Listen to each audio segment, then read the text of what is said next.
Hello and welcome back to our show, ASOCs. Not much to report today. We've been doing all our things, haven't we? And sitting quite quietly. And I've gone from one journal to another. This is amazing. Look at this. This is the journal I've been writing in all summer. Summer 2025. And I've just moved on to this one. This one is, I've already started kind of scribbling in it and dating it and putting stickers in it, but it's got really nice pages, really beautiful paper that will in fact take watercolour paint, which is quite exciting. These are my home journals. These are things I don't go out with because they're too heavy. I walk around with something smaller. It's not that much smaller, but it goes in my bag. So if I go anywhere, this has the drawings and my bits of, it's a picture of Derby Cathedral, look, and pages and pages of scribbled notes about conversations I've had and things we've been up to, and some more sketches. These are all ones from Levy Pride. There's Siobhan with her art stall. This has got very soft cottony paper that the pencil rubs away on. Quite nice though. But this one, it's nice and square. This one I've been writing in all summer. And so I've been doing my journals every day, writing everything that happens to me. Hundreds of thousands of words as usual. And scribbled drawings in mixed media, meaning anything that comes to hand. Look, there's a drunk blog in a bar when Jeremy was DJing in Levenshulme. I loved being able to spread out on these pages. That was the big thing about these. With kind of large, loopy handwriting. The thing is, my handwriting was so tidy and tiny for so much of my kind of time as a student. So well behaved. And I look back and it's horrifying. I look like somebody who's been brainwashed by his education. And so I've had to teach myself, not just to be legible, because my writing got quite messy at one point. Probably still messy, but it's nice to spread out and let it go loopy and wild and to fill the page in a way that's not at all tight-assed and controlling. There's a drawing of socks. Socks appears in this all the time.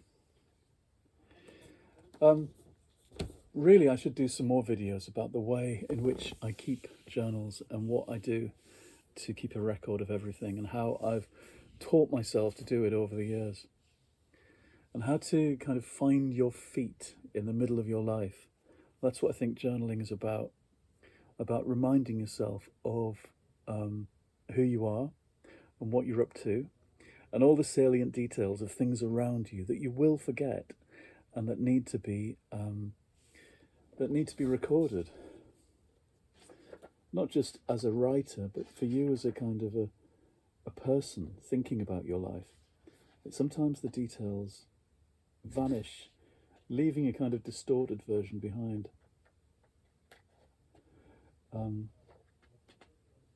Yeah, I should think about how to explain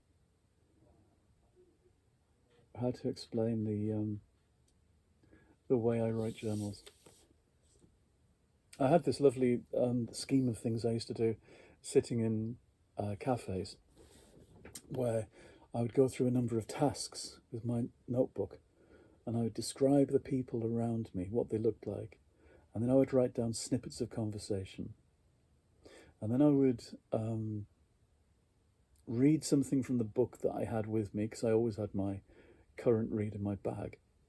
Then I would stop that, and I'd do some drawing of people nearby or people outside, and I'd try to imagine who they were. I'd give them names and start inventing backstories for the characters. And there was 9 stages of this, and it was like recording or filming, but it was all in the medium of my notebook in front of me. It was called the 9 Things, that's what the exercise was called. And it took about an hour or two to go through all the stages, depending on how much time you had. But it was a really wonderful way to spend an afternoon and to celebrate the moment that you're sitting inside of. So that's one exercise that I haven't done for a while, actually. Maybe I should take my phone out and do a little video about just that, about that kind of writing in situ that I used to really enjoy doing.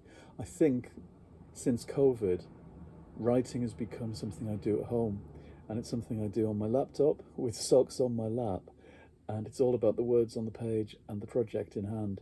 The kind of exploratory, pulling things out of the air writing happens in my journal, but I don't take it outside anymore. And maybe I need to. Maybe I need to remind myself of doing that. And autumn is quite a nice time to get on with that kind of thing. So maybe that's a project for myself. I want to write a play. I've not really said this to many people, but I'm thinking of writing a play in the next couple of months. Something quite short, I think. A 1-act play, perhaps. My first, I guess. At least since I was diddling about with this kind of stuff in college. Not very successfully, I don't think. But I'd like to... Socks is yawning with boredom. I'd like to give it a go, I think. Maybe for our Fambles workshops, that would be a good thing to aim for in doing those workshops.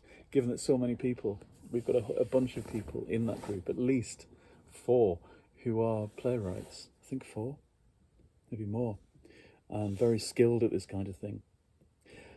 And so some exploratory writing, some experimental writing would be a good thing. I think when you're doing that kind of thing, it's best to be doing it long-handed. Maybe I'll even take out my large notebooks with me, take all the equipment, and some watercolours too. Because I find it quite useful to draw and paint when I'm thinking about writing, to let the ideas tick away in the back of my head. I find that really useful to to work on writing and not use any words at all. I used to say that to writing groups and workshops, and they'd be kind of mystified about it. But I knew what I meant. And it works, I think. If you can draw, if you can let go and make yourself do something in the visual medium, even if you feel you're not very good at it, and then kind of let all the thinking happen behind the scenes, I think that can be very useful. Especially for getting away from thinking that's too logical. We get so boxed in with logical thinking when it comes to making up stories, and that's no good at all, because stories happen in the kind of leaps in logic, the strange oblique turnings that stories need to take in order to surprise us. We can't come at them by being too logical. That's how you end up with very formulaic, crappy stories, the kind of thing that you often see on TV, where they're catering to a mass audience that wants to not be challenged and to just be told things they already know. That's the great danger of things like AI, of course, because that's literally telling people things that they already know. And I think to write anything original, and that's the only point, I think, to write things that are original, to do that, you need to reach down quite deeply into the unconscious, and whatever you can do to get that leaping into action and fizzing with inquiry and invention is all to the good. So, yeah, the exercises I've developed over many, many years to reach into that, to bring about that state of being, to give myself that kind of confidence in my own imagination, need to be they need to be brought back, I think. So a bit of writing practice, to give it its kind of basic name. That's what it is. It's writing practice. A bit like going to the gym for writing. And that's what journals, I think, are all about. I mean, obviously, they're also about sticking in stickers and drawing funny pictures of people and writing down bits of gossip and overheard lines and making lists of things that you have to do. It's all those things as well. Your journal has to be a big, old rag bag of everything. A sketchbook, a shopping list, a diary, a confession, a place that you can catch all those stray thoughts that otherwise will just shoot out of the window. Right, I'm going to go back to reading. I didn't intend to make a video today. I just started thinking about journals because I was writing my name and sticking some stickers in the beginning of this one and feeling all autumny and back to schoolish, but back to school in the nicest possible way. I've got none of the terrible lessons we used to have at school. All I've got is stories to write and things to make up and a cat to sit with. Okay, I'm going to go back to Terry Pratchett, and I think Jeremy's making tea tonight, so that's good. See you all again quite soon. Bye-bye.